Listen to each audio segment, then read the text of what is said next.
La bandera era más importante que la muerte. Adelante, adelante, que suenen las gloriosas fanfarrias. Todavía lo recuerdo. La juventud no conoce el peligro. Eso fue lo que pasó. Lucharemos contra aquel que se oponga a nosotros. La bandera era más importante que la muerte. Eso fue lo que pasó. Nunca había visto a un inglés, pero les odiaba. Pasó mucho tiempo hasta que el odio desapareció. Entonces éramos tan fanáticos. Más tarde, lo primero que te preguntas es ¿por qué tuvo que suceder? Si ahora los que fueron enemigos son amigos, ¿no podíamos haberlo sido también entonces?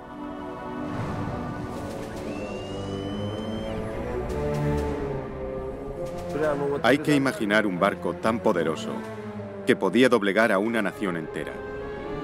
Para mí el Bismarck era la estrella de la muerte. Era una especie de guerra mecanizada que esperemos no vuelva a repetirse. Era un pedazo de metal gigantesco que se mantenía de una pieza lanzaran lo que le lanzaran los británicos. Y cuando por fin se hundió, se convirtió en una leyenda, con un poder sobre la imaginación humana similar al del Titanic.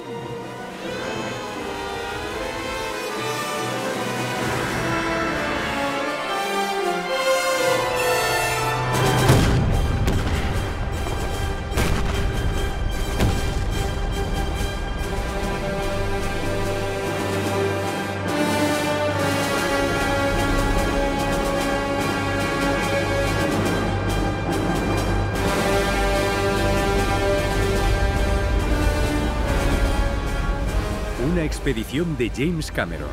Bismarck.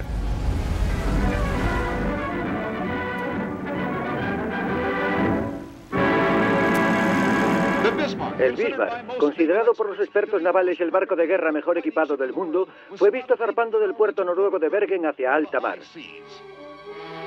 El mayor buque de guerra británico, el Hood, se unió a la enconada persecución. La majestuosa embarcación británica tuvo un final trágico, ya que fue hundida posteriormente por el Bismarck. Pero Inglaterra obtendría su venganza. Los acorazados Rodney y King George zarparon acompañados por otras 100 embarcaciones.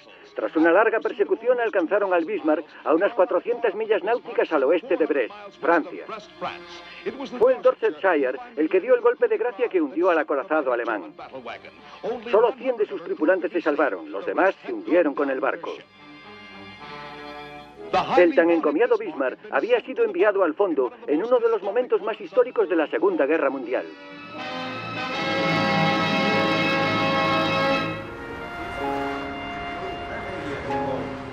En el 60 aniversario del hundimiento del Bismarck, varios supervivientes se reúnen para recordar el pasado. Este año, en un gesto extraordinario, han invitado a los hombres de los barcos ingleses que les hundieron. Este era mi puesto. Aquí arriba. Aquí arriba. En el King George. Se conocieron siendo enemigos. Ahora, 6 décadas después, se reúnen como amigos. Por supuesto. Aquel fue un gran momento, ¿a que sí? Lo más sorprendente es que aquí están estos hombres que tienen 78, 79, 80, uno de ellos tiene 84, y puedes entender por qué son supervivientes. Aquí tienes cientos y cientos de hombres yendo a las aguas frías del Atlántico Norte. Estos son los hombres que lo consiguieron. Es decir, entiendes el motivo, por qué tienen ansias de vivir. Están sanos, están en forma. Hombres de 80 años que podrían dejarme atrás al doblar la esquina. Realmente los admiro. Puedes ver que tienen espíritu, un espíritu de vida en ellos. ¿Es usted? ¿Qué apuesto? Usted era un apuesto demonio. Sí, sí. Era un oficial. Sí, sí. Veía los proyectiles venir hacia nosotros. ¿Se podían ver por el aire? Oh, sí. Vimos todos los nuestros yendo hacia el Bismarck. No sabía eso. ¿Podían ver los proyectiles? Desde donde yo estaba, sí. Sí, creo que... Obviamente estamos hablando con los que quieren ser entrevistados y con los que pueden hablar sobre ello, los que se han reconciliado con el pasado o los que necesitan recordarle a la gente que lo sucedido es más importante que el dolor que pueda suponer volver a ese lugar de nuevo con sus recuerdos. Pero sé que han dicho que cuando volvieron a casa, después de la guerra, no pudieron decirles a sus amigos que había cosas sobre las que no podían hablar porque la gente no lo hubiese entendido. ¿Qué fue lo que sintió cuando vio el Bismarck por primera vez, cuando se subió al barco? Pensé, Dios, este barco es enorme. Y pensé, estando en este barco, nada malo puede pasarte. Todos mis colegas decían, este barco es insumergible. Te sentías realmente seguro dentro de él, eso pensaba. El tamaño del barco, como pueden ver, era realmente sobrecogedor.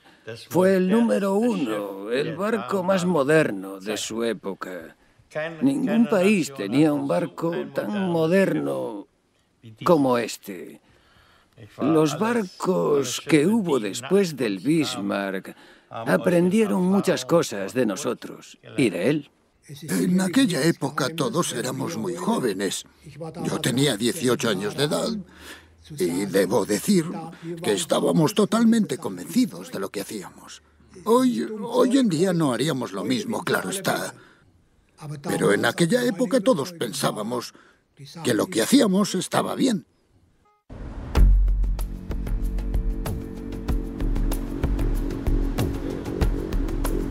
Capitán, ¿qué tal? ¿Cómo está? Hola. ¿Permiso para embarcar? Bien. James Cameron llega a Alemania con un equipo de 32 técnicos, científicos, historiadores y supervivientes del Bismarck para embarcar en el buque oceanográfico ruso, el Akademik Keldysh. Entre los 90 tripulantes hay muchos viejos amigos de anteriores expediciones de Cameron. Hola, Olga, ¿cómo estás? Hola. Me alegro de verte. ¿El Mir está bien? Sí. Al equipo le ha llevado un año prepararse para los retos técnicos que supone explorar el Bismarck. Me gusta esto. Para mí es una alternativa a hacer películas. Es tan desafiante técnica y emocionalmente que me permite utilizar mis conocimientos como cineasta, puesto que, aparte de realizar la filmación, está el diseño de los medios técnicos y el reto personal de trabajar en este medio hostil, de hacer todo correctamente y de hacerlo sin riesgos y obtener resultados. Resulta muy emocionante. Hola, Walter. Hola, Carl. Aquí estamos. Bienvenidos a bordo del Keldysh. Es un placer verte de nuevo. Trabajé tanto sobre el naufragio del Titanic en 2 expediciones que no pude hablar con los supervivientes, conocer su punto de vista emocional, así que tuve que imaginarlo y crearlo en mi mente basándome en cosas que se habían escrito. Tener a estos hombres aquí nos da más cercanía.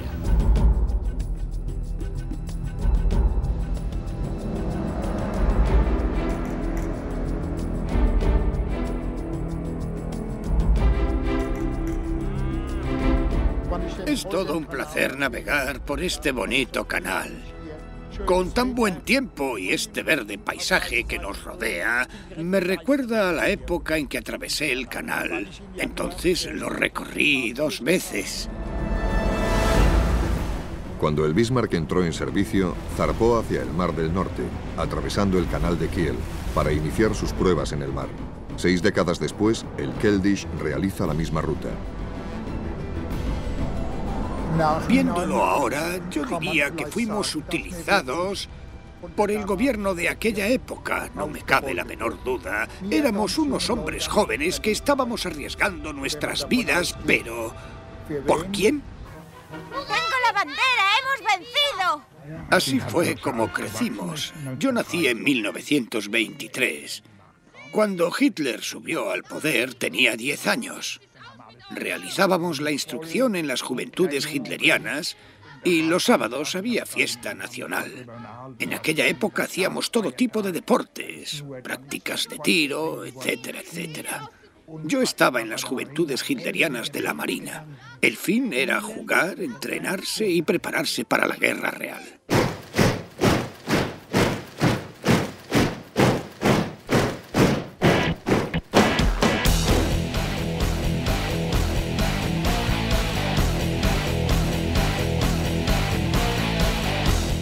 En la actualidad, Adolf Hitler es un símbolo del mal. Pero para Karl y Walter, y miles de jóvenes como ellos, era un dios. Le seguían ciegamente. Les envolvió en la histeria del culto nazi. Canalizó su ira y su espíritu patriótico con una calculada precisión, cautivando sus jóvenes corazones mejor que la mayor estrella del rock. Se sentían fuertes, orgullosos, parte de algo grande e inmortal. Eran intocables. Los pensamientos sobre la muerte, tanto la suya como las que les iban a ordenar cometer, eran ahogados por el clamor del Sieg Heil. ¡Sieg Heil!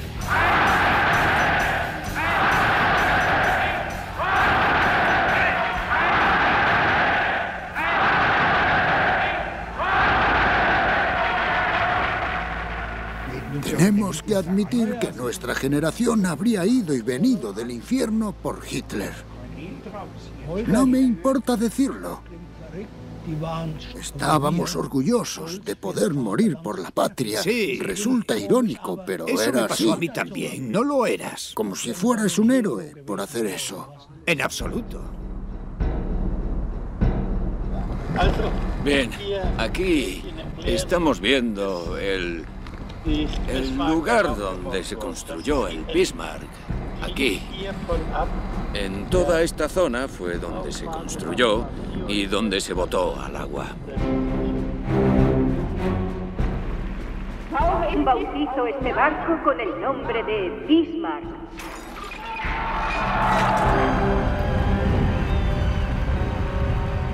El Bismarck fue construido en secreto en Hamburgo y se botó en 1939.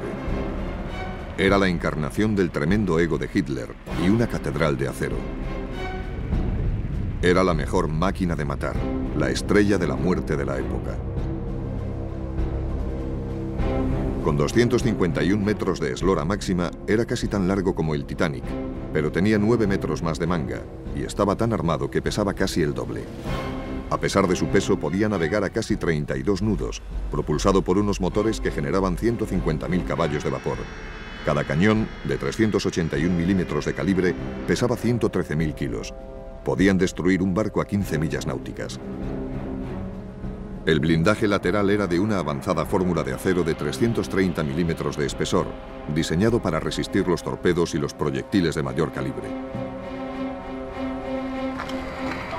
En este lado, todavía pueden verse las planchas blindadas del Bismarck. La reconozco por la incisión hecha para analizar el acero. Escuchen, es bueno, ¿eh? Bastante bueno, ¿verdad? La estrategia naval de Alemania era despiadada. El objetivo del Bismarck era dar caza a los convoyes en el Atlántico Norte y destruir los barcos que llevaban comida y suministros a Inglaterra, obligándola así a rendirse debido al hambre. Hundir los barcos y matar a las tripulaciones. Nada de prisioneros.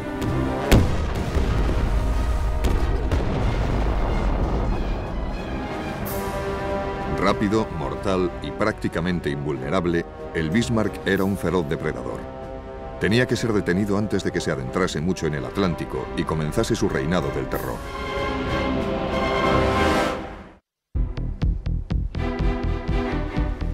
Fue la tarde del 22 de mayo cuando el Keldysh zarpó hacia el oeste de Dinamarca. 61 años después de que el Bismarck también zarpase hacia el oeste, hacia mar abierto, tras haber abandonado el abrigo del puerto noruego. El Keldysh no tiene ni armas ni blindaje. Es un barco de paz. El mayor barco oceanográfico de investigación del mundo. La palabra rusa Mir significa paz. Y el Keldysh es el buque nodriza de dos sumergibles llamados Mir 1 y Mir 2. Solo hay 4 sumergibles capaces de sumergirse a 6.700 metros, y el Keldysh tiene 2 de ellos. Los Mir son el único sistema doble de sumergibles. Sus baterías son más potentes que las de los otros sumergibles, haciéndolos idóneos para iluminar las profundidades a donde la luz del sol nunca ha llegado. El arquitecto del programa Mir es el doctor Anatoly Sagalevich, que no solo ha diseñado los Mir, sino que es el que más horas los ha pilotado. Пусть задача сложна, мы решать все должны до конца с открытым забралом. Como director del programa ruso de sumergibles tripulados, Anatoly es el piloto jefe, el jefe científico y el alcalde extraoficial del poblado marinero llamado Keldysh. Mike, el hermano de Jim, es el diseñador y fabricante de gran parte de la tecnología utilizada en las expediciones.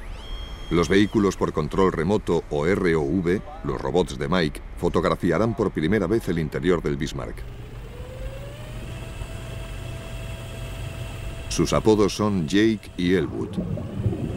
Este robot está diseñado para entrar en el barco. Si metes ahí dentro un robot normal, con un cable, se quedaría enganchado enseguida. Este ROV va soltando su propia fibra y la suelta como una araña tejiendo su tela. De modo que si al doblar una esquina encuentra un montón de escombros, se limita a soltar más. Puedes entrar por una puerta o ventana y salir a un lugar diferente del barco.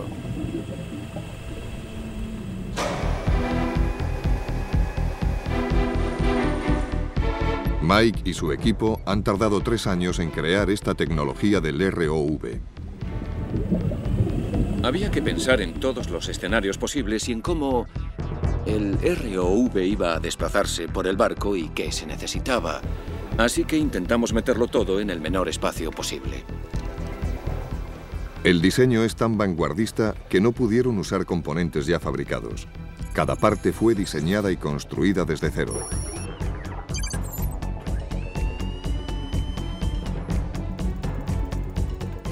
Jake y Elwood llevan cada uno 600 metros de cable de fibra óptica. Dentro del cable hay 2 diminutas fibras de vidrio, cuyo diámetro es la mitad de un pelo humano. Calculo 1 kilo de presión negativa. Solo vas a sumergirlo. El vídeo de lo que ve el ROV, así como las señales de control, corren por las fibras como pulsos de luz. Las delicadas fibras de vidrio son el único nexo del piloto con el robot. Si se dañan, el vehículo se pierde. Basándose en los planos del ingeniero naval, Jim y su equipo han elaborado diagramas detallados de las cubiertas del Bismarck. Con la ayuda de los supervivientes, están intentando hacer una lista de puntos de acceso al barco lo bastante amplios para que el robot pueda entrar. Empiece por donde estaba su puesto de trabajo en el barco, ¿de acuerdo? Tu puesto de servicio, ¿en dónde estabas? En la sala de decodificación. En la sala de decodificación. Sí, aquí. Estaba aquí. Ah, la cubierta de madera, Sí, la cubierta exterior. La cubierta exterior, sí. Yo estaba destinado en la sala de correspondencia secreta. Y mi tarea diaria era analizar cualquier correspondencia o información procedente del exterior. No nos enterábamos de nada allá abajo. Éramos niños. Los oficiales eran como dioses para nosotros. No hacíamos preguntas y nadie nos contaba nada. Pero se nos permitió estar en la cubierta principal cuando llegamos a Noruega. Mi deber consistía en escribir la correspondencia rutinaria entre los puestos, los cuarteles navales y los comandantes en jefe. A dónde íbamos a ir, cuándo saldríamos, correspondencia rutinaria, etc. El camarote del ayudante estaba justo al lado. Él dictaba las órdenes y nos daba datos para procesar. Como, por ejemplo, cuando Hitler subió a bordo el 5 de mayo, su ayudante, Puttkamer, creo, tenía que escribirme diciéndome cuándo y dónde subiría Hitler a bordo.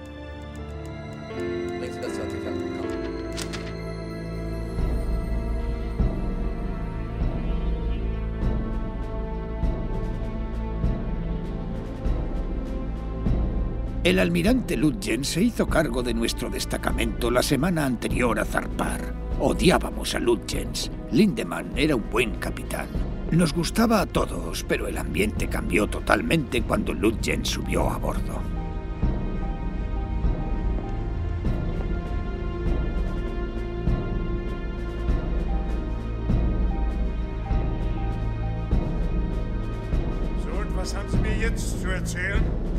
¿Qué intenta decirme? Haga lo que le he ordenado. No admito discusiones, capitán. El almirante Lutzens era conocido como el hombre de la máscara de hierro, porque su rostro era impenetrable como el acero. No discutía con sus capitanes, él simplemente daba órdenes. Era lacónico, astuto, insensible, carente de emociones. y sin ningún sentimiento.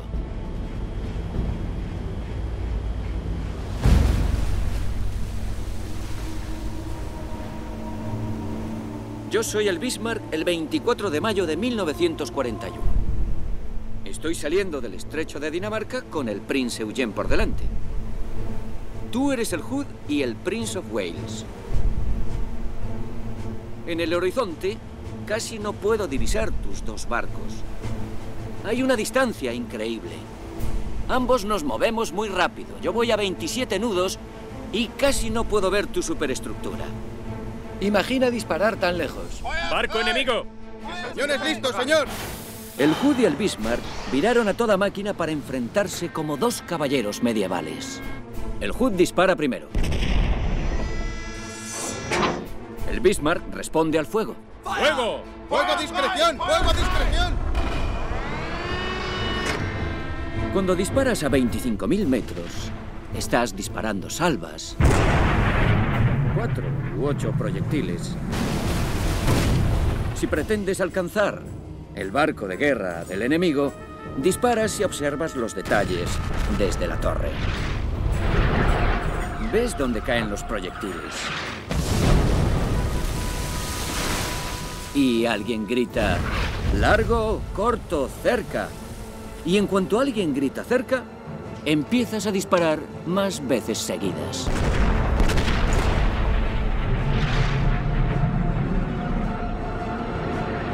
Lo único que pueden hacer en el puente es contar los segundos mientras los proyectiles vuelan.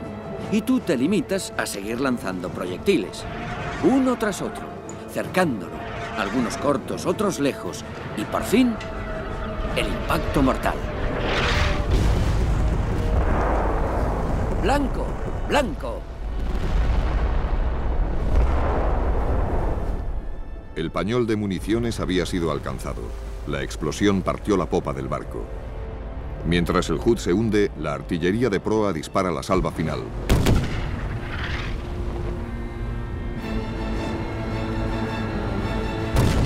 El Prince of Wales estaba muy dañado y tuvo que retirarse tras hacer un último disparo. Había 1.415 hombres en el Hood cuando explotó. Solo 3 sobrevivieron. Es algo que aún hoy me pregunto. Desde pequeño me enseñaron que los ingleses eran nuestros enemigos. Nunca les había visto, ni nunca había hablado con ellos, y sin embargo, eran nuestros enemigos. Pero quiero que sepan que cuando destruimos el Hood, tras todos los hurras que lanzamos desde el barco, miramos los cuerpos que yacían en el océano. No sabíamos cuántos hombres habían sobrevivido, pero muchos nos dimos cuenta de que eran como nosotros y nos preguntábamos, todos nos preguntábamos, ¿por qué eran nuestros enemigos?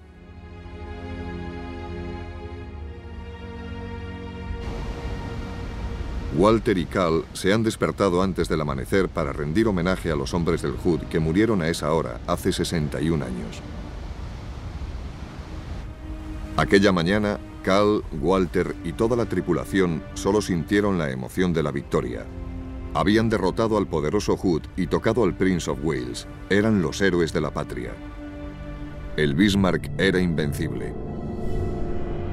En Inglaterra, la noticia del hundimiento fue un duro golpe. Winston Churchill, primer ministro inglés y adversario feroz de Hitler, entendió el terrible golpe que les habían asestado. La reacción al principio fue de incredulidad. Después fue una tragedia nacional. El Hood era un barco muy querido. Había sido adoptado por la nación británica. Era el símbolo de la Armada británica.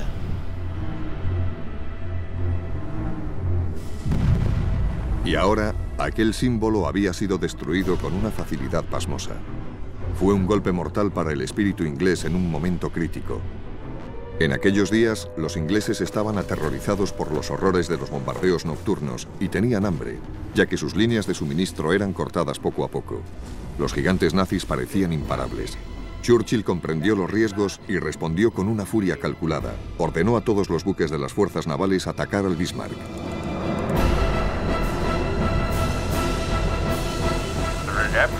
No hay nada tan vital para la nación en este momento como la destrucción del Bismarck. No me importa cómo lo hagan, pero deben hundir al Bismarck.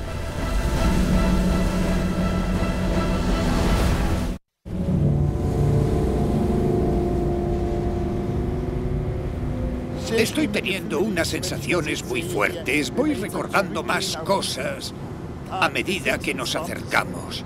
Puedo sentirlo perfectamente en mi estómago. Siento como un profundo agujero. Con 6 décadas de diferencia, el Bismarck y el Keldysh navegan por el mismo lugar del océano, el mismo día, prácticamente bajo condiciones meteorológicas de tormenta idénticas. Es una extraña coincidencia. El Bismarck navegaba a salvo en medio del temporal frente a la costa de Francia. Los británicos estaban muy lejos como para detenerlo. Cal y Walter creían que tenían la victoria asegurada. Todavía pensábamos que podríamos conseguirlo. Al menos eso era lo que yo pensaba. Pero el destino es caprichoso. Desesperados por detener al gigante, los británicos lanzaron un ataque prácticamente suicida en plena tormenta, con aviones torpederos. Increíblemente, un torpedo alcanzó de lleno el timón. El barco averiado solo podía ir en círculo. La manada de lobos británicos se aproximó para la matanza.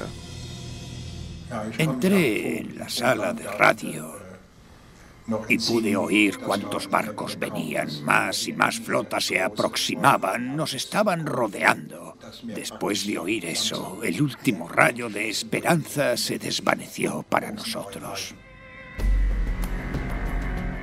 En el Keldysh, otras esperanzas se acentúan a medida que se acercan al lugar del naufragio, solo a unas horas de distancia. El robot debería entrar por esta zona.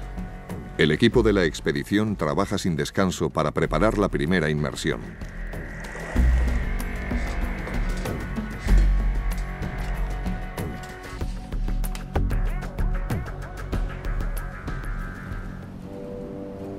Al amanecer de un día gris, la mañana del 27 de mayo, la tripulación del Bismarck intentaba prepararse para la batalla. A las 8:47, el almirante John Tolby, comandante británico, ordenó abrir fuego a sus acorazados Rodney y King George V. El Rodney y el King George se acercaron rápidamente disparando un proyectil tras otro.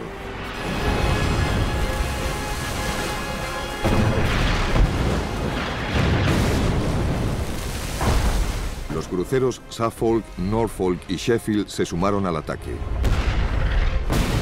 Los proyectiles destrozaron la superestructura del Bismarck y a su tripulación.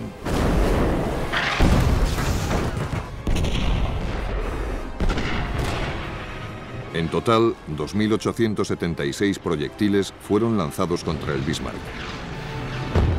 El despiadado ataque duró 1 hora y media, dejando el casco del Bismarck en llamas. Pero seguía resistiéndose a hundirse.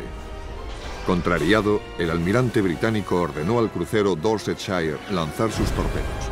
Hizo 3 impactos. 5 minutos después, a las 10:40 de la mañana, el Bismarck se hundió y desapareció en el abismo. 27 de mayo, 10:40 de la mañana. Llegada al lugar del hundimiento. Con un inquietante paralelismo, el Keldysh llega al lugar exacto 61 años después, casi a la misma hora. Para Cal y Walter, el presente choca con el pasado. Aquella otra mañana gris, miles de compañeros suyos se hundieron en el mar y yacen enterrados bajo ellos. En nombre de los camaradas del acorazado Bismarck, nosotros, los supervivientes de la cruenta batalla naval de 1941, en este día queremos recordar a los que murieron en este mismo lugar aquel trágico día. En este día nos gustaría colocar una corona sobre ellos. La corona del mar en constante movimiento. Paz en la tierra para siempre y para todos. No más guerras jamás.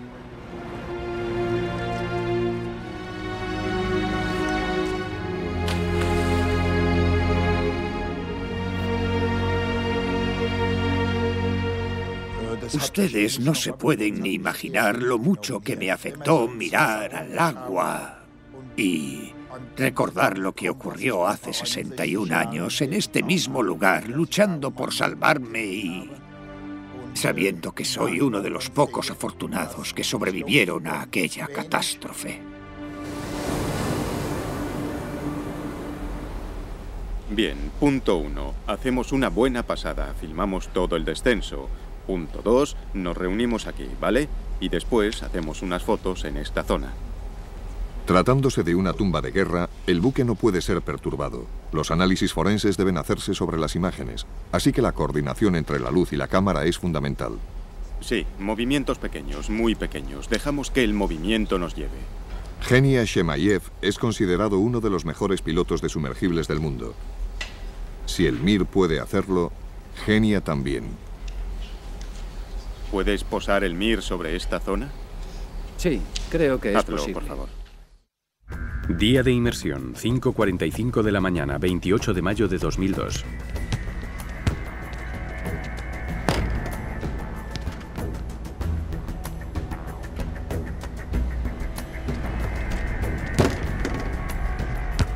Hola, buenos días a todos. ¿Qué tal? Buenos días. Buenos días. ¿Podemos empezar? ¿Estamos todos? Genia, cuando estés en el fondo, si ves escombros o marcas de deslizamiento o algo así, solo queremos que... La ceremonia más importante del día de inmersión es el encuentro de los Mir. Para ello, los planes de inmersión se revisan al detalle. Los estudiaremos después. Sí, y si tenemos tiempo, por supuesto. Siguiendo la tradición rusa, hay que firmar en el libro de Lidia antes de entrar en el Mir. Cuando ves a Lidia con el libro, ya sabes que toca inmersión. Atención. Suerte a todos.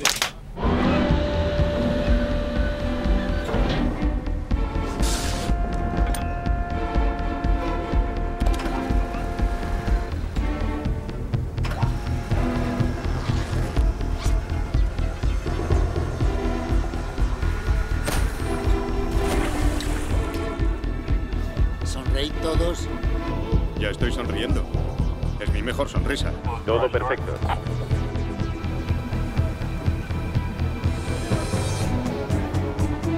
Siempre hay pequeñas cosas en las que no piensas. Gracias.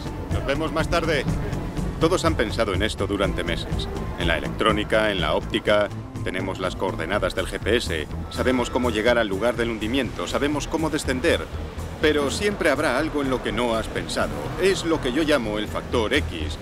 Y podría ser una parte insignificante la que falle en un momento dado.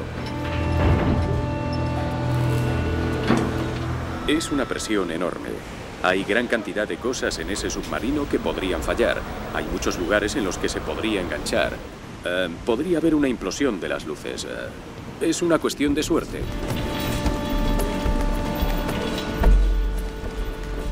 No me preocupa mucho la seguridad personal. Los rusos saben lo que hacen con sus sumergibles. Los Mir son muy buenos. Han sido probados a 6.000 metros. Así que me siento bastante seguro. Pero bueno, no puedes evitar pensar en el hecho de que estás enfrentando tecnología e inteligencia humana a la fuerza del océano. Y el océano no es una fuerza trivial que puedas menospreciar.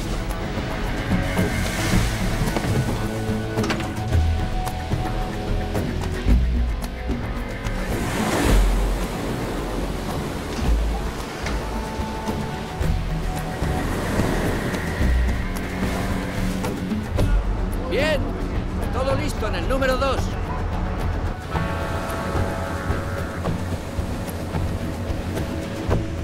Me gusta esto. No querría estar en otro lugar. Significa mucho para mí. Es como estar en un helicóptero. Me encanta pilotar helicópteros y esto se parece mucho. Entraña ciertos riesgos. Tienes que ser preciso y saber lo que haces. Asusta el lugar al que vamos. O sea, a 4.800 metros de profundidad.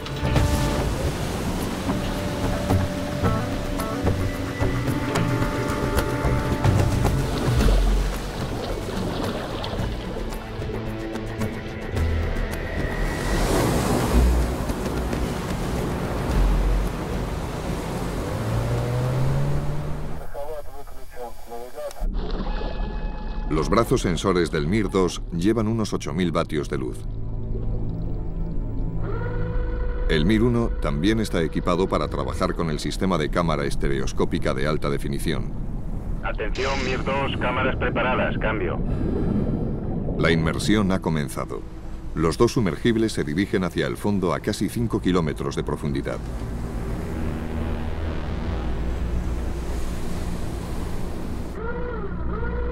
La caja protectora de la cámara, también construida por Mike, tiene el mayor volumen que nunca se haya colocado a un sumergible pilotado.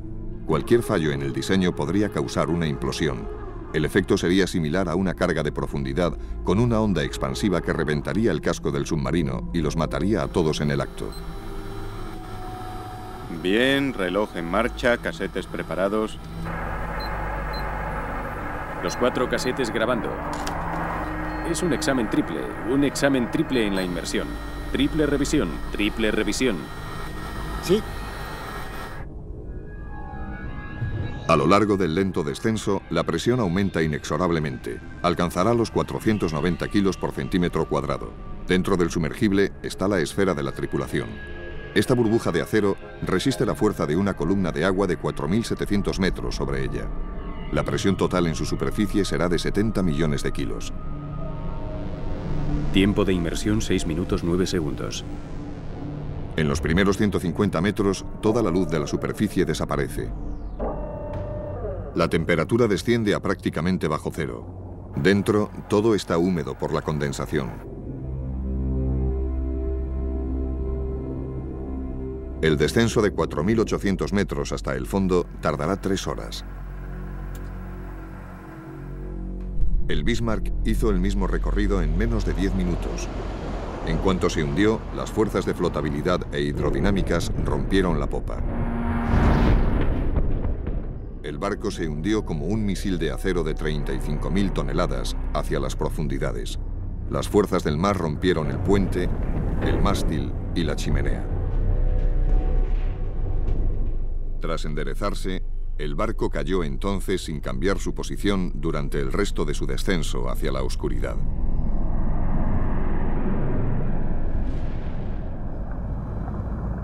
Bien, Mir-2, estamos a unos 30 metros del fondo. ¿Puedes ver el fondo? 20 metros. ¿Ves el fondo? Ahora se ve. Precioso. Eso es como pisar la luna. Y tanto.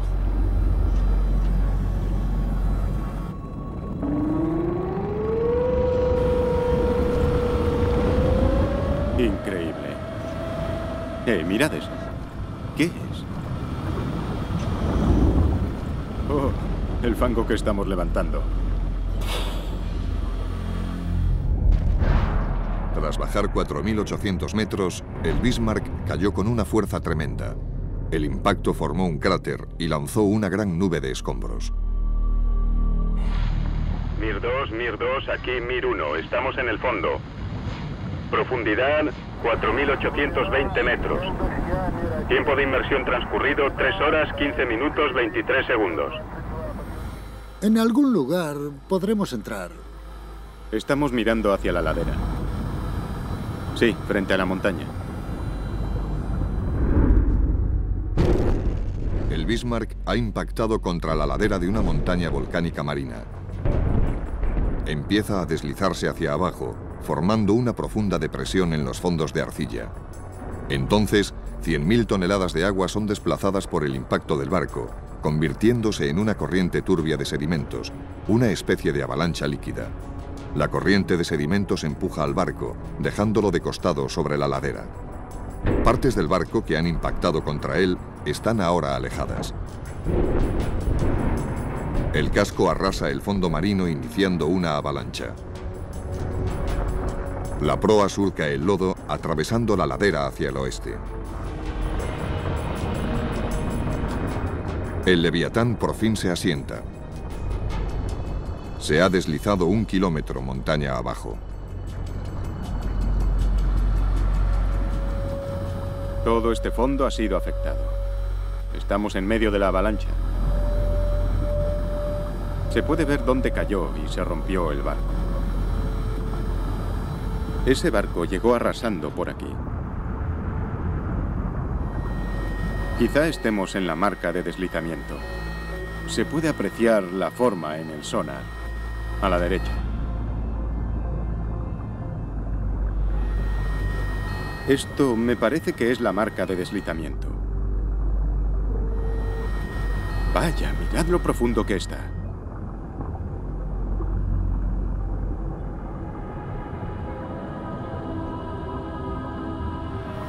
Se abrió camino por aquí como una excavadora gigante. Así fue, sí, sí. Si seguimos la pared, debería llevarnos directamente al barco.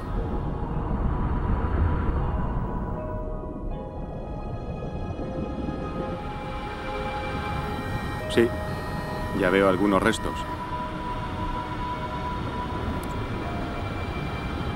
Veo botas. ¿Dónde has visto botas? ¿A la izquierda? A la izquierda, sí. Oh, ahora puedo verla. ¿Solo una bota? Sí. Es la bota de un oficial, ¿no?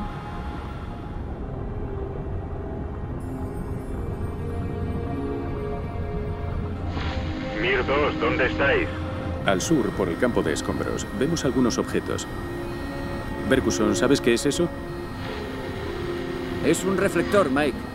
Sí, ahí está la rejilla. Veo algo. A ver, ¿qué es? Sí, ahí está.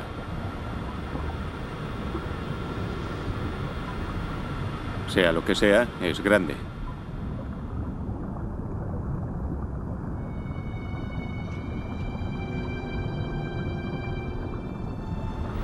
Es el puente. El puente del Almirante. ¿Lo ves? ¿Ves las ventanas? Cayó al revés.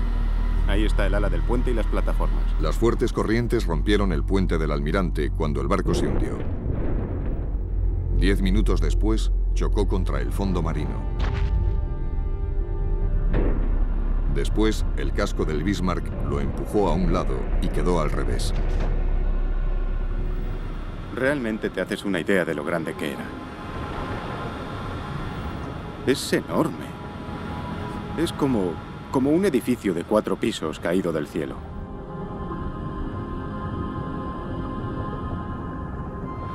El almirante Lutyens debía de estar ahí, en esas ventanas.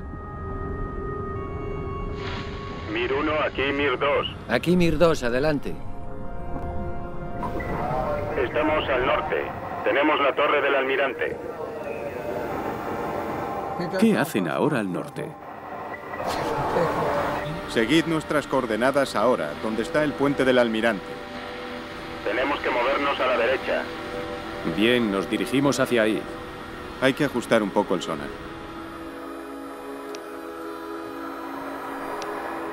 Lo tenemos. Ya veo. Creo Sí, que está ahí está. Ya veo el Bismarck. Mira. ¿Es la proa? Sí, es la proa. Bueno, Jim, nos estamos acercando por el costado de estribor. El boquete está por aquí. ¿Lo ves, amigo? Sí, sí, ahí está.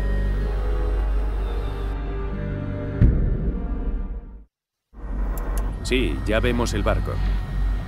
Oh, Dios mío. Bienvenido al Bismarck. Bueno, chicos, tenéis que subir hasta la zona de cubierta para orientaros. Bien, estamos subiendo.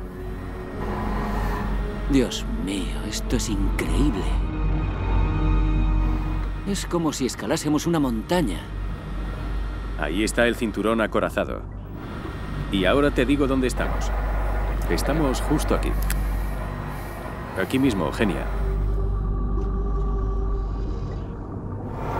Chicos, ¿hacia dónde vais? Vamos hacia la proa, Jim.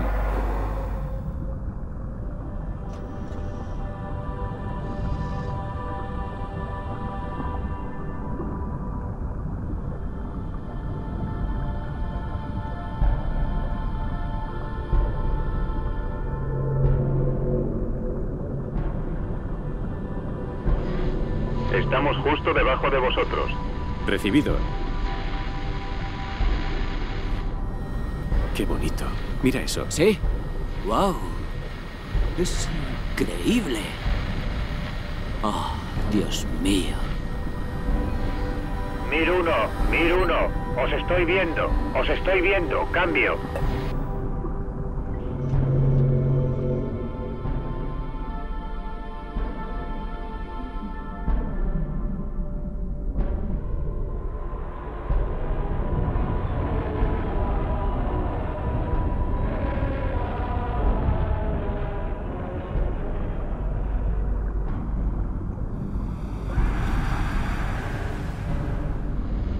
Bien, nos dirigimos a popa por la cubierta.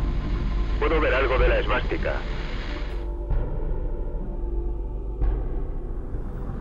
Subimos por el cabrestante de babor ahora mismo. Se ven los sedimentos del deslizamiento sobre la cubierta, pero la teca está toda aquí. Mirad, ¡bum! Pasó por ahí en medio y probablemente lo atravesó todo hasta la torre.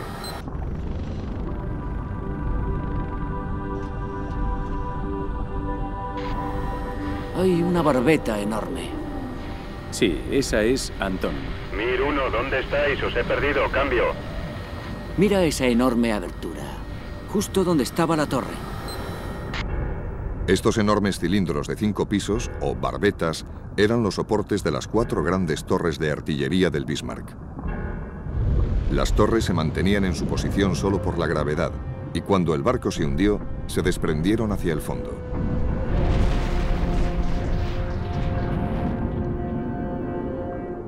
Desde las bocas de sus cañones hasta la base del blindaje, cada torre tenía 30 metros de largo y pesaba 1.900 toneladas.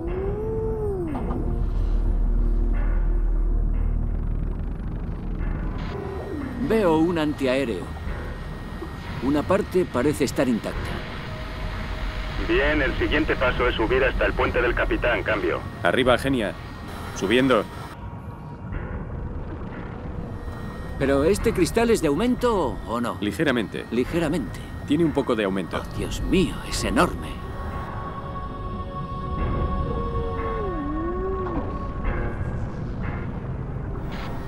Ahí está el puente, lo veo.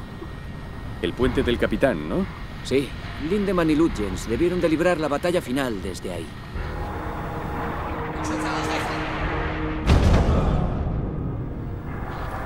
Fue alcanzado, mira.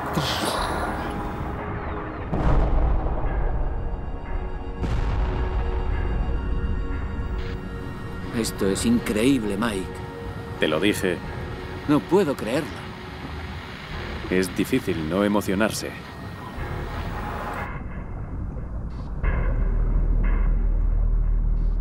Los sumergibles se dirigen a popa por las torres de artillería secundaria. Parecen sorprendentemente intactas. Las torres secundarias del Bismarck eran tan grandes como las principales en los demás buques de guerra.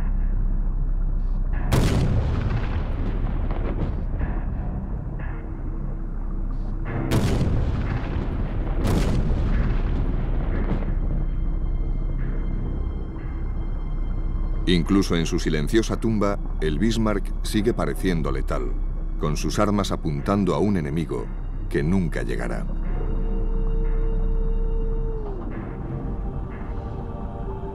Los cañones ahora están en silencio. Sus tubos dan cobijo a las anémonas.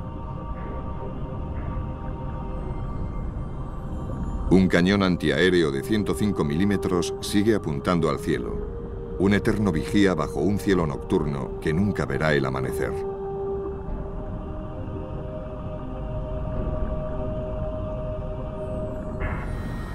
Los hangares, hacia la popa. Ah, ¿seguimos? Sí, hacia la zona de atrás de los hangares. Ahí está la catapulta. Ahí está, la porta del barco, ahí. ¿Sí?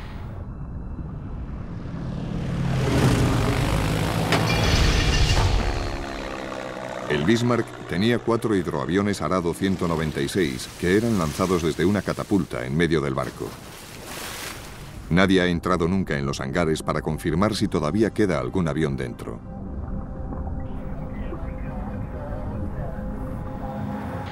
Bien, estamos a punto de abrir la puerta. ¿Abrimos ya? Bien, estoy saliendo. ¿Saliendo? Todo bien. Mike, dime cuál es la situación. Parece que es neutral. Listo para salir cuando tú digas, cambio. De acuerdo, recibido. Adelante. Veamos cómo bajas a la zona de hangares, cambio. Recibido.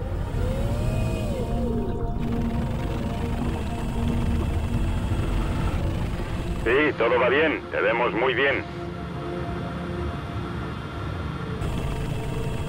A pesar de los casi 620 kilos por centímetro cuadrado de presión, el submarino de Mike funciona perfectamente. Es el momento de realizar su cometido.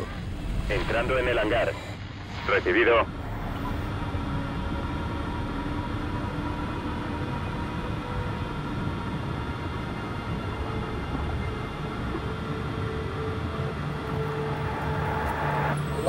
Dios mío, es enorme. Fíjate.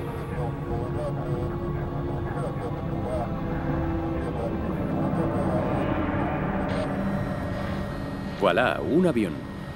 Restos de avión. Mira, está la cabina. La cabina, Genia. Genia, ¿ves el avión? Es el fuselaje. ¿Es un avión? Sí, es el marco de la ventana.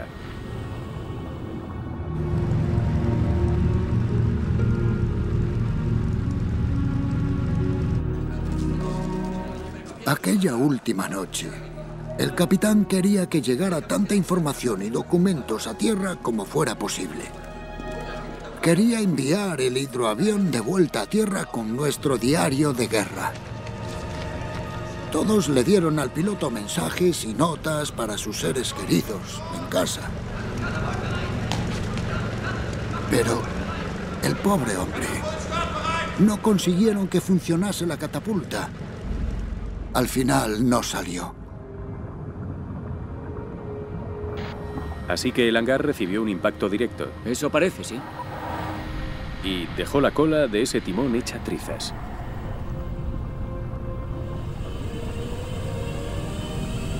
Es como estar fuera de tu cuerpo. Como si te convirtieras en submarino y te olvidaras de dónde estás. Ves el sumergible y dices, ahí está el Mir 2. Un momento. Yo estoy en el Mir 2. Tras 9 horas en el fondo, la batería del Mir comienza a agotarse. Es hora de iniciar el ascenso a la superficie. Pero primero, Elwood tiene que regresar a su garaje.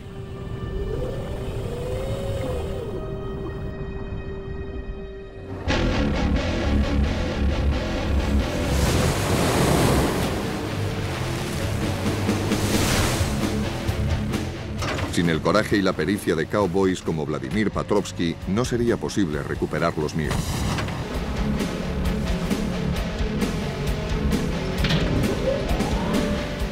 Tras un duro viaje a la superficie, el equipo agradece lo que pasan estos cowboys para llevarles sanos y salvos a bordo.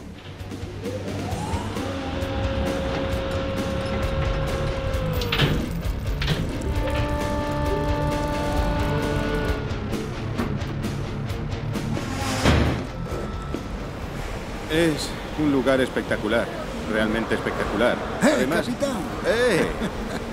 Llevo todo el día esperando. Su barco está en muy buen estado. ¿De veras? Sí, sí. Oh.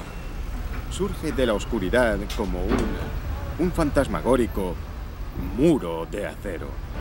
No se parece en nada al Titanic. Fue tan emocionante. Quiero decir, Dios mío, vas por el fondo del océano y de repente subes más y más y más y más. Parecía como si subiésemos por un rascacielos.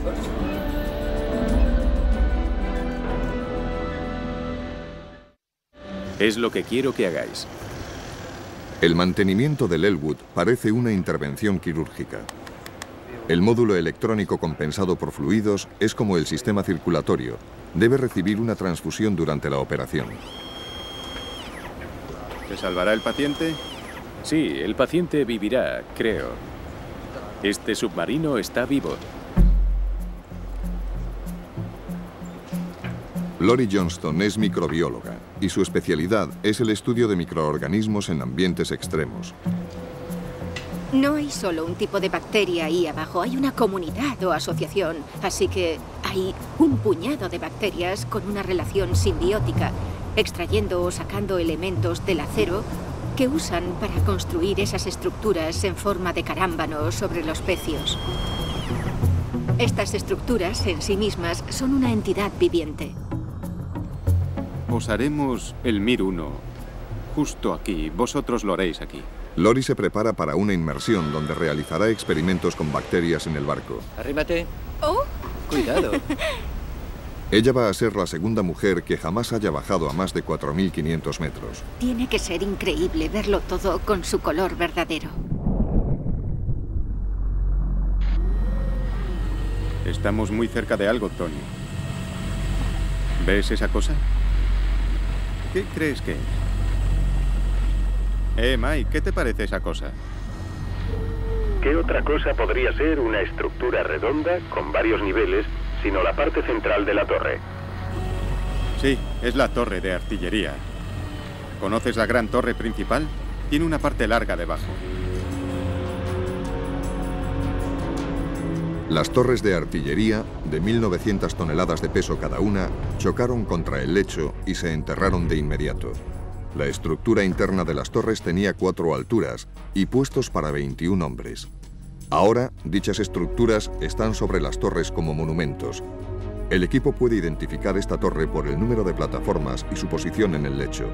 Es la Torre Dora, la que estaba más a popa. Durante los últimos minutos del Bismarck, Cal, Walter y Heinz se refugiaron detrás de la Dora justo antes de tirarse al mar. Esto es algo muy interesante, chicos. Creo que hay un tubo saliendo del fango. Está un poco más a tu izquierda. Recibido, lo vemos.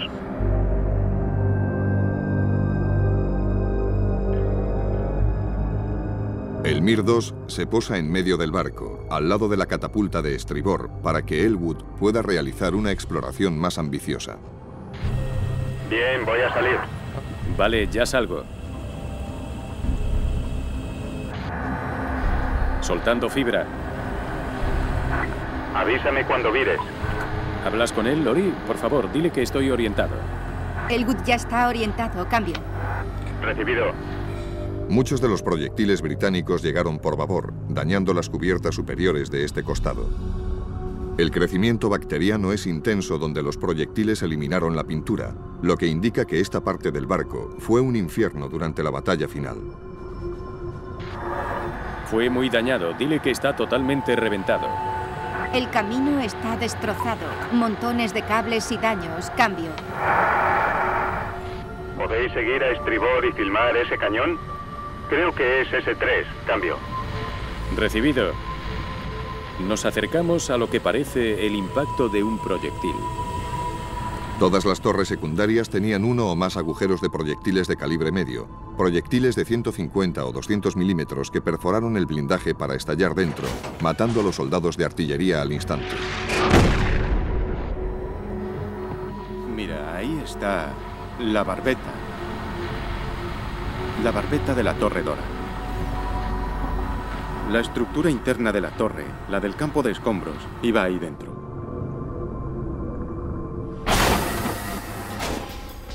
Las torres principales disparaban proyectiles de 381 milímetros. Al ser tan grandes, necesitaban un sistema hidráulico para levantarlos, cargarlos y dispararlos. Los proyectiles pesaban 1 tonelada y viajaban a una velocidad 2,5 veces superior a la del sonido. Al impactar, el proyectil antiblindaje estallaba, lanzando metralla mortal y una pieza de su blindaje, que a su vez se convertía en un segundo proyectil supersónico. Este segundo proyectil perfora las paredes interiores, lanzando más metralla. Tras un retardo de menos de 1 segundo, el proyectil explota dentro del barco para eliminar al mayor número posible de personas. El proyectil podría haber estallado desde abajo y podría haber volado la sala de radio. Es una posibilidad. Los británicos utilizaban el mismo tipo de proyectiles antiblindaje, pero ¿fue realmente el fuego británico el que hundió al Bismarck? Analizando los daños de la batalla, Mike y Jim esperan resolver una antigua polémica de 6 décadas. Va atravesando el barco. ¿Fue el Bismarck hundido por proyectiles y torpedos, como decían los británicos? Fue el Dorsetshire el que dio el golpe de gracia que hundió al poderoso acorazado. ¿O fue hundido por su tripulación, como mantienen los supervivientes alemanes? Este barco fue hundido por nosotros mismos. Había orden de atacar y volar el barco. Cada bando tiene sus razones para atribuirse el hundimiento. Los británicos, por lo sucedido al Hood. Y los alemanes, porque querían creer que tuvieron el control sobre su destino en aquellas últimas horas. Solo un estudio de daño sistemático de proa a popa por dentro y por fuera, podría resolver esta incógnita. Quiero una exploración completa del casco, alrededor, hasta aquí, para ver todos los agujeros y daños. El Mir 1 se dirige hacia el cráter de impacto del Bismarck, a 1 kilómetro ladera arriba, desde la zona del hundimiento. Sí, veo algo. Sí, algo interesante. Algo muy interesante. Deberíamos tener cuidado. Sí. Creo que es el cráter. Oh, eso parece. Pero es peligroso. Sí, hay que subir. Estamos encima de algo. Es parte del barco. No puedo pasar por ahí. Tienes que subir, Anatoly. Sube, sube. Vas a posarte sobre algo. Sube, sube. Sube. No bajes. No sabes qué hay detrás. Hay que subir. Hay que subir. Lo intento.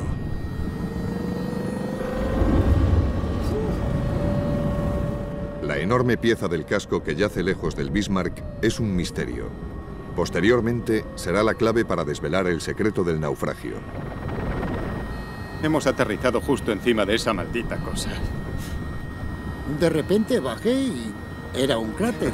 Sí, con un barco dentro. Sí. No necesito emociones tan fuertes. Cabía la posibilidad de que algo nos enganchara, ¿sabes? Bien, buen trabajo. Nos ha sacado de ahí. Desde luego. Lo has hecho muy bien. Comienzan su estudio de daños en la proa. Atentos, aquí hay algo. Identifican la cabeza de un proyectil históricamente importante. Mientras el Hood se hundía, el Prince of Wales fue herido en otro intenso bombardeo. Respondiendo al ataque, uno de los proyectiles lanzados alcanzó al Bismarck. El proyectil atravesó la proa de babor a estribor, dejando un agujero de 2 metros. Es un agujero enorme. La salida está ahí. El informe de daños llegó al puente. El Prince of Wales había hecho 2 blancos a más de 12.000 metros de distancia. El que impactó en la proa estaba por encima de la línea de flotación, pero miles de toneladas de agua seguían entrando debido al oleaje. El otro impactó bajo el blindaje lateral, inundando la sala de calderas y provocando una escora de 9 grados a babor. El daño obligó a Lindemann a reducir la velocidad unos pocos nudos, lo suficiente para sellar el destino del Bismarck. Encendido interruptor 24, en posición. Jim se prepara para pilotar al Elwood por dentro del buque. Te da una fantástica perspectiva de los barcos que no se consigue rodeándolos en un submarino. Eres como una persona, como alguien que recorre las cubiertas en aquella época. En el costado de estribor, el boquete de un proyectil parece ser lo bastante grande como para entrar. Es una maniobra peligrosa. Voy a intentar entrar por ahí, ¿vale? No tengo ni idea de si cabremos. Para bien o para mal, estamos dentro. No sé si cabré por ahí.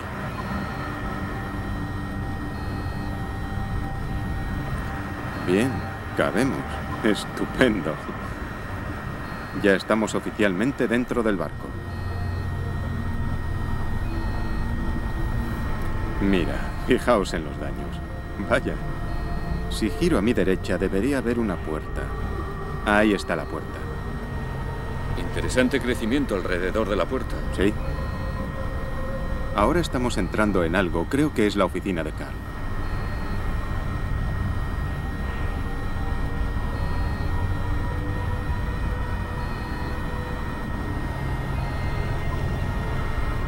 Es la oficina de Carl. Aquí es donde trabajaba. Justo al lado de la oficina del ayudante. Este es el puesto de Carl.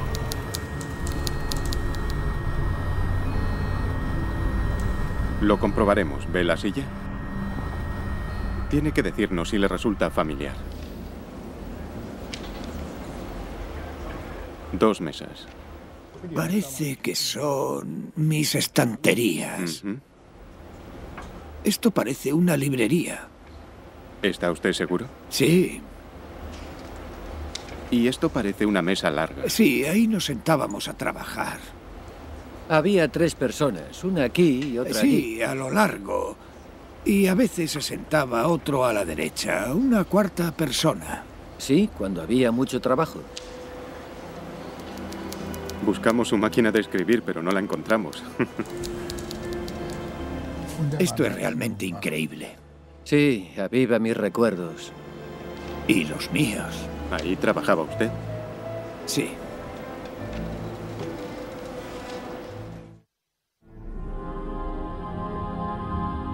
Un rasgo llamativo del hundimiento es que falta la popa. Los últimos 15 metros simplemente no están. Aunque el núcleo del buque estaba blindado, la popa no. El fino acero se abrió como cortado por una guillotina. Estamos viendo el mamparo de popa. El mamparo blindado, toda la popa fue seccionada. Si el barco estuviese intacto, estaríamos dentro en este mismo momento. La cubierta de popa está ahí.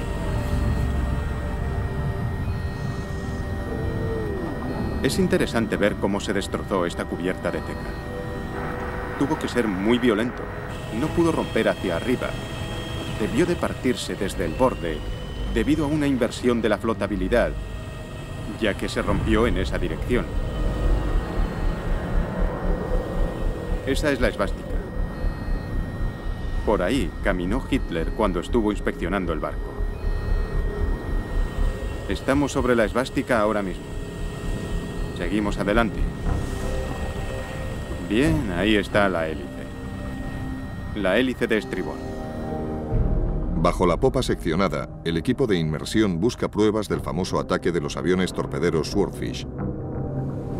Afectado por los proyectiles lanzados desde el Prince of Wales, el Bismarck estaba en la línea de tiro de los biplanos. Uno de sus torpedos causó su final. Pero nadie ha visto realmente los daños. Ahí está el timón. Parece que el timón quedó incrustado en la hélice. Bien, esa es la hélice central y eso el timón. Mira, están incrustados uno dentro del otro y la hélice central indica... A ver, podría indicar sin duda que estaba girando cuando sucedió. ¿Qué es eso, un boquete? Es un agujero, sin duda. De acuerdo, o sea que hay un enorme boquete justo encima del timón. Es sin duda el boquete del torpedo. Bien, Mike me va a matar por esto, pero... Sí, ya estamos en la sala de turbinas. Ahora mismo estamos viendo el mamparo de popa. Han encontrado un boquete hecho por un solo torpedo, que cambió la historia. Saben lo desesperada que es la misión. Muchos de estos hombres nunca habían pilotado un Swordfish y los que lo habían hecho no había sido en combate. Debido a la oscuridad y al mal tiempo, les lleva casi 2 horas localizar el Bismarck. Cuando lo hacen, lo rodean, le atacan por babor, por estribor, sin pensar en su propia seguridad. Se enfrentan a un barco que ha desplegado una gran cortina de fuego antiaéreo. Ellos están pilotando aviones lentos y antiguos, pero están desesperados por alcanzarle. Una y otra vez se mantienen sobre el mar, alzándose sobre sus cubiertas, dirigiéndose hacia el fuego antiaéreo, intentando esconderse en las nubes, haciendo todo lo posible para intentar que sus torpedos alcancen los costados. Fue un ataque valiente, uno de los ataques más valientes de la guerra. Lanzaron torpedo tras torpedo, pero el Bismarck los esquivó todos, excepto uno.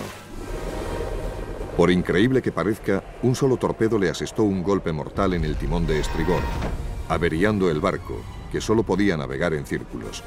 Habían descubierto su talón de Aquiles. Desesperada, la tripulación intenta reparar los daños, pero el agua que entra por el boquete les obliga a retroceder.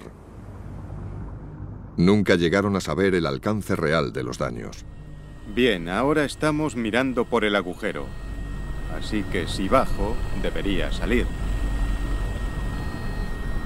Sabiendo lo que sabemos ahora, por mucho que hubieran hecho, la tripulación del Bismarck no habría podido hacer nada para desbloquear el timón.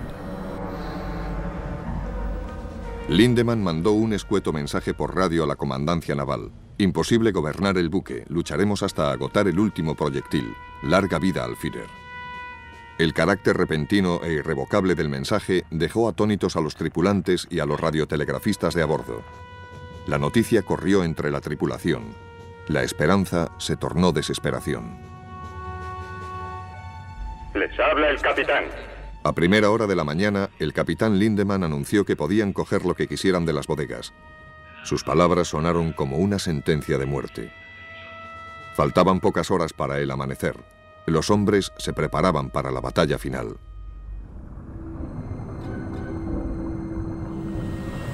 ¿Está dañado aquí? Se hace un registro meticuloso de los daños, de modo que la batalla pueda ser reconstruida. Daños por proyectil en el costado de babor.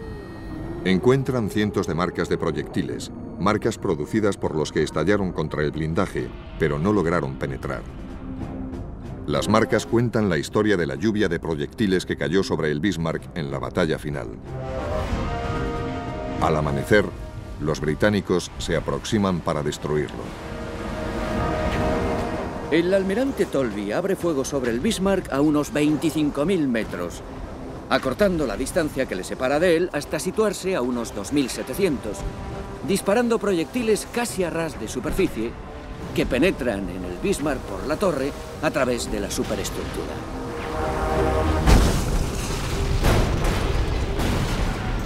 Sin duda, querían vengarse de los alemanes por lo que le habían hecho al Hood. El propio Tolby ordenó al capitán del King George acercar el buque lo más posible al Bismarck para poder mirar a través de sus prismáticos y ver volar los trozos de aquel barco. Lo apresaron, querían destruirlo. El Rodney dispara proyectiles de 406 milímetros al Bismarck. Golpe a golpe. El King George dispara proyectiles del 356. Mazazo tras mazazo. Y los tres cruceros están machacándole con sus proyectiles. Acabando con él.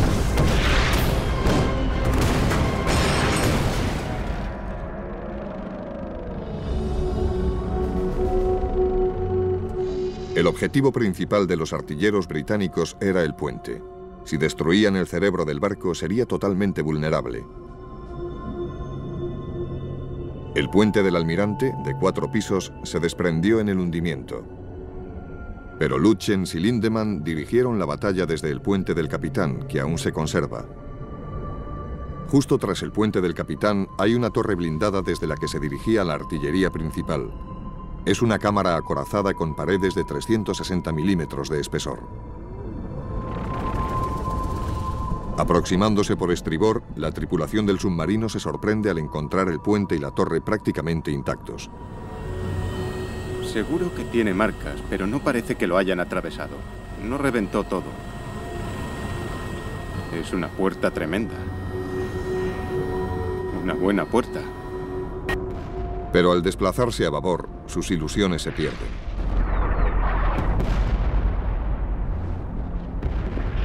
Los proyectiles de la Armada Británica han acribillado el puente y lo han destrozado. Está funcionando. Bien. ¿Más abajo?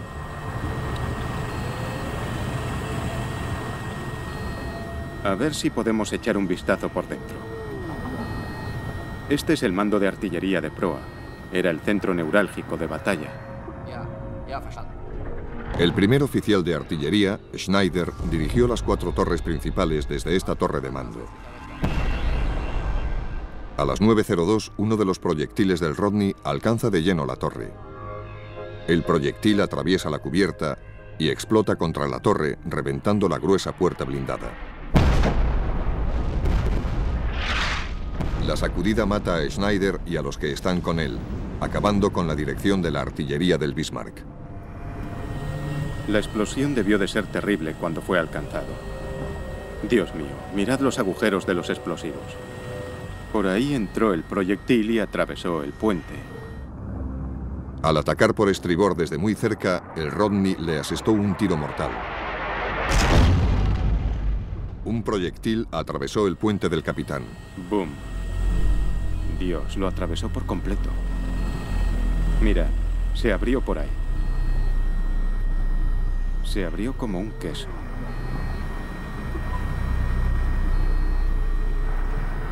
Esto debería llevarnos directamente al puente. Si ha quedado algo por donde podamos entrar. El agujero del proyectil debería estar aquí. El proyectil del Rodney debió de matar en el acto a Lutjens y a Lindemann.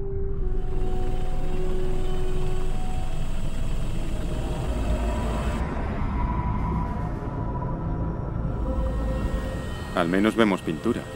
Sí. Para variar. Una oficina. ¿Veis las dos mesas? Parece un colchón. Sí, debió de ser la litera de alguien. ¡Qué desastre! ¡Qué desastre! Destrozado por el proyectil. Jesús. Está destrozado. Parece que se fundió todo, ¿veis? Debió de ser un verdadero infierno. Bien, salgamos de aquí.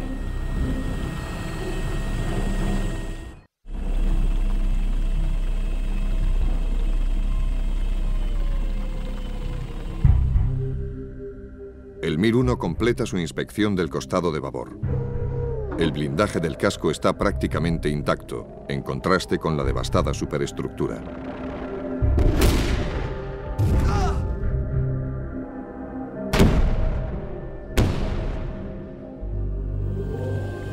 Sorprendentemente, a lo largo de todo el cinturón blindado por ambos costados del barco, solo hay dos agujeros que lo atraviesan totalmente.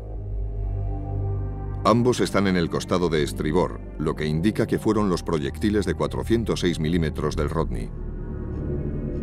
Otros dos proyectiles perforaron el blindaje más ligero sobre el cinturón principal. Los barcos británicos dispararon 2.876 proyectiles. De ellos, unos 700 eran proyectiles del 356 y del 406, que podían haber perforado el blindaje lateral. El equipo se asombró al descubrir que a lo largo de los 425 metros de blindaje lateral solo hay 4 entradas, solo 4 impactos de 700 posibles. Si los proyectiles británicos no perforaron el casco, no hundieron el barco. Pero, ¿y los torpedos? El Dorsetshire afirmó que 3 torpedos habían alcanzado al Bismarck poco antes de hundirse. ¿Pudieron haber sido los golpes mortales? Para localizar boquetes de torpedo, tenían que inspeccionar la parte inferior, a nivel del fango. Mike, estoy viendo algo bastante extraño. Encuentran algo asombroso. Un gran boquete de unos 30 metros de largo, con un borde superior perfectamente cortado. Obviamente no es un agujero de torpedo, pero ¿qué es? Encontraron más boquetes de gran tamaño con los bordes superiores perfectamente cortados a ambos costados del barco, tanto hacia proa como hacia popa. En total, un 40% de la obra viva había desaparecido por completo.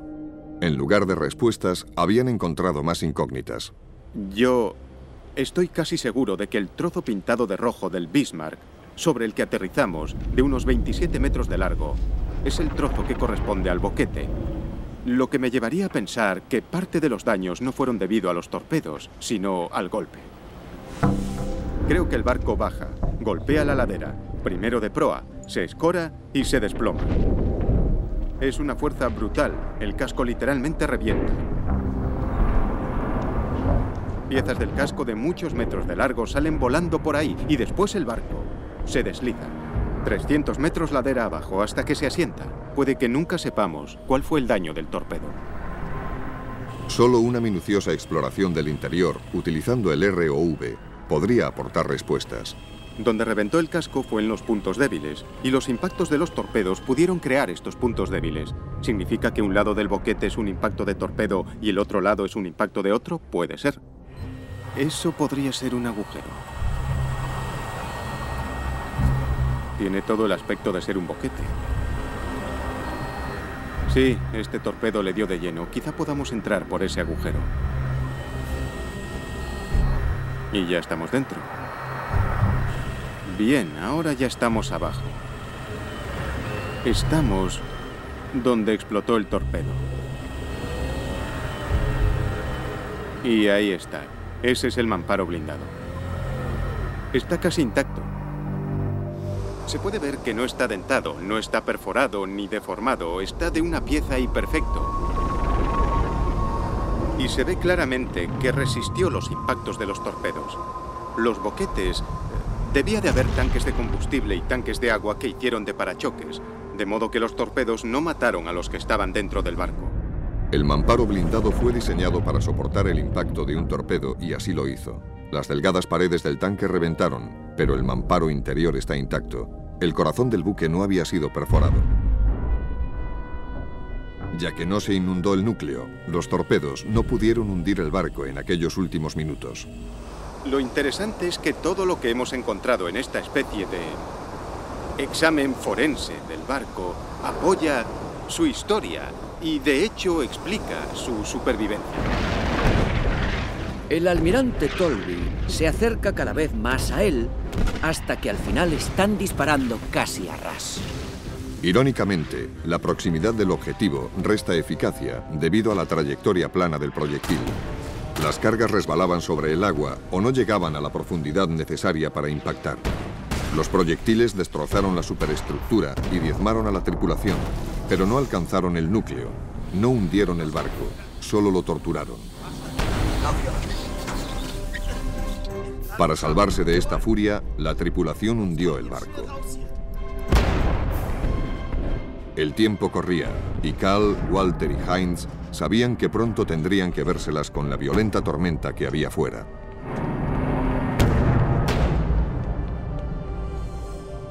En aquella batalla todo el mundo sabía que los mandos habían dado la orden de abandonar el barco a casi toda la tripulación. Entonces, en lugar de tener preparada una ruta de salida, simplemente me uní a un numeroso grupo de soldados que luchaban por salir. Me uní a ellos y no dejé de mirar arriba por si veía la luz del día. Y en lugar de planear una ruta de escape, me limité a seguir a los que se dirigían hacia la luz. Pasé por la zona de oficiales hasta que vi una luz. No había otra salida. Tenías que ir corriendo hasta la escalerilla más próxima. Y la escalerilla más próxima era la de la zona de oficiales. ¡Ustedes! ¡Vamos, salgan de aquí! 200 hombres empujan y luchan por subir por la escotilla del alcázar de babor, incluido el primer oficial, Earls, que había dado la orden de abandonar el barco. ¡Dejadme pasar! ¡Apartaos! ¡Apartaos! ¡Fuera! Un proyectil atraviesa el blindaje del costado de babor y explota entre ellos, matándolos a casi todos.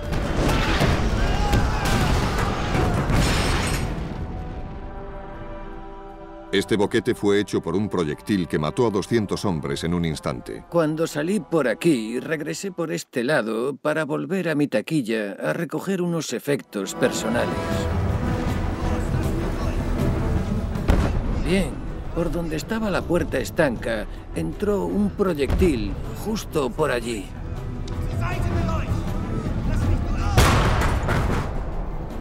Y caí sentado aquí. Acabó con su trasero en el suelo. Lo del trasero es literal. Sí. Tú lo has dicho, Jay. Todo dolorido. Entiendo. Sí. Bien. Cuando salí a la cubierta de babor, prácticamente todo estaba destrozado, estaba ardiendo y había grandes llamas. Había hombres heridos por todas partes. Justo como decía el lema del Bismarck. Aquí corre sangre y hierro. Literalmente.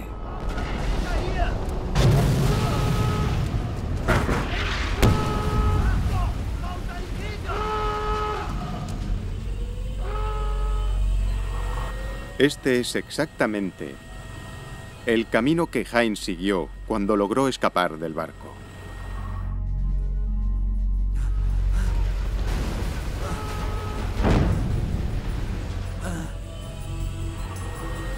Salió por aquí hacia la derecha. ¿Veis eso que está a la derecha? Eso estaba bajo el agua. El barco estaba escorado. Y por aquí El Alcázar estaba inundado. La sangre corría por las cubiertas y todos los hombres heridos estaban amontonados, desmembrados, aún con vida. Justo aquí ocurrió la explosión del proyectil que cayó a popa junto a la torre. Hay un gran boquete en la cubierta. Aquí fue donde Heinz Steg se encontró con un amigo que había perdido las piernas justo donde está iluminando el foco. Según Heinz, su amigo le pidió un cigarrillo y Heinz se lo dio.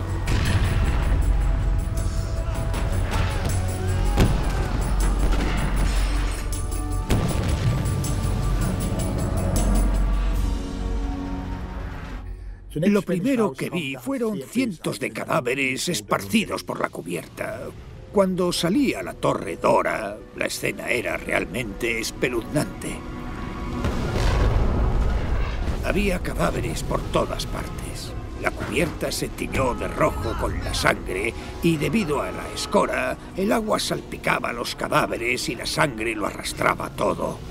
Así que continué hacia la popa del barco. Me uní a un grupo de 20 o 25 hombres. Recuerdo que Lilienheim Bechbach estaba allí y dijo: «Bien, ahora chicos, inflemos los chalecos salvavidas». Y después dijo un último: «Heil al pueblo alemán, a la patria», pero no a Hitler. Y después recuerdo que me deslicé por la cubierta por el costado de babor. Después caímos al agua. ¿Te acuerdas de aquel chico? Creo que lo recogieron también cuando nos salvaron. Es verdad. Sí. Recuerdo que no hacía más que decir: «Dios mío, esto es el final. Se acabó todo». Nos zambullimos en el agua en grupo y recuerdo que durante un rato el grupo siguió a su alrededor, pero luego nos dispersamos en todas las direcciones. Parecíamos tapones de corcho cabeceando arriba y abajo en el mar.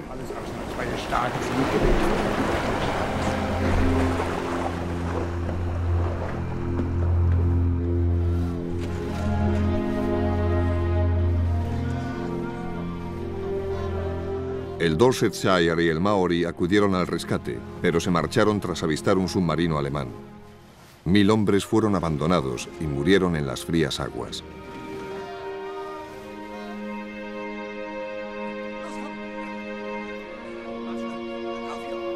Cuando subimos a bordo del buque inglés, nos dimos cuenta de que los británicos podían ser perfectamente nuestros amigos por el modo en el que nos trataron. La verdad, no podríamos haber sido tratados mejor. Así es como tratas a los amigos, no a los enemigos. Eso pensábamos.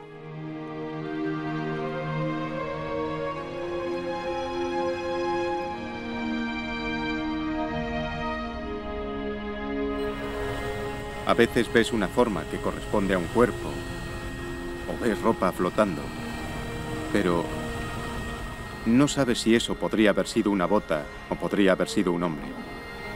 No hay forma de saberlo porque los restos desaparecen, solo se conserva el cuero.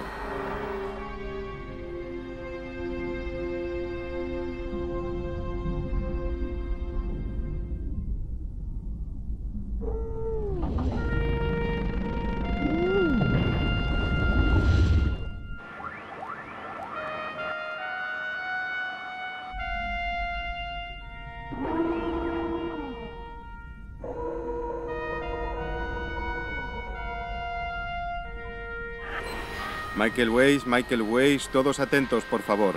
Lea conmigo lo que pone en la placa, cambio. En memoria de la batalla que aquí tuvo lugar. Y en memoria de los miles de jóvenes que murieron aquí y de los miles que murieron por enfrentarse a este poderoso barco. Estos restos son un monumento a la locura de la guerra. Aquí Keldysh, todo en orden, transmisión recibida. A Walter le gustaría decir también unas palabras. Recibido. Nosotros saludamos y recordamos a todos los camaradas que nunca más vieron su hogar. El único hogar que han visto durante 61 años ha sido el fondo del océano. Descansen todos en paz. Camaradas, no habéis sido olvidados. Nosotros haremos que siempre se os recuerde y esperemos que siempre sea en tiempos de paz.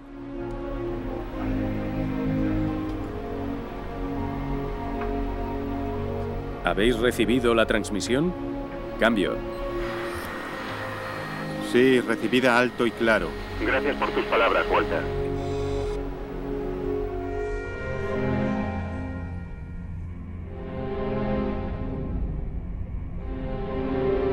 Los grandes acorazados han desaparecido, al igual que los dinosaurios, pero solo porque han sido sustituidos por armas más temibles.